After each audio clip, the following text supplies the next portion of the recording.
屏东伫顶个月成功将Delta病毒疫情甲挡落来，全世界拢学了。不过，这个故事敢结束啊？无影。阮华视独家采访到当时为着病这个白牌车司机老张的，伊就讲，其实确诊者等到庄仔内，都要遭受这乡亲无共款的眼光。啊，明明已经接受过治疗啊，身躯病毒量嘛无传播力袂共话啊。不过大家看到伊嘛是米甲分的无奈，佫生气。继续透过华视新闻独家专访，带咱来听确诊者治疗好了后的心声。这个病人已经艰苦啊，啊受到这款肺炎的人啊吼，的病人无迄个命无加值，输一只狗。愈讲愈激动，Delta病毒确诊者老张的真生气，明明已经出院啊，等到厝却是感受到厝边隔壁拢无法度接受因。大家拢排斥阮，阮厝的社对面一个查人，伊讲袂使毋好讲话，讲我身躯当中是毒。对啊。阮迄号着这款病。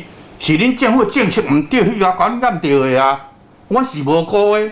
伊讲伊嘛是疫情的受害者，在人客被围着，只是千想万想，嘛无想到讲治疗后才是噩梦的开始。我去咱的房山，伊袂拢糟蹋我3摆。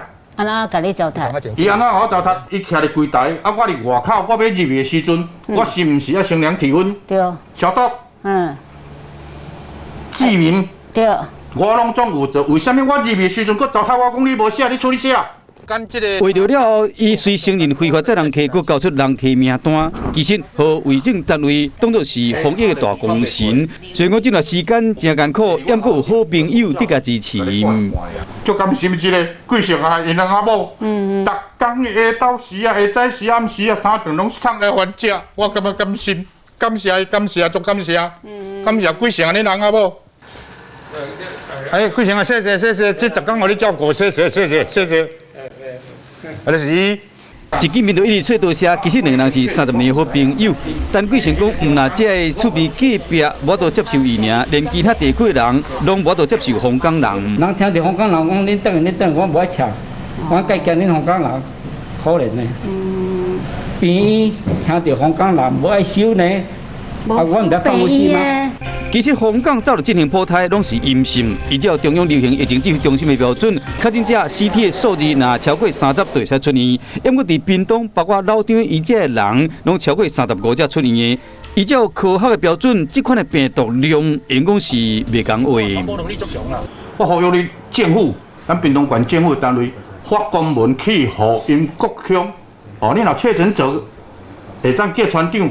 放上讲，这确诊者甲这个隔离的，拢总出来就是安全嘛。啊，莫用另外一种眼光看待。既然符合防疫标准出院，就代表安全。伊敢若毋茫讲，政府会使加强卫生教育，毋能让确诊者受到二次的伤害。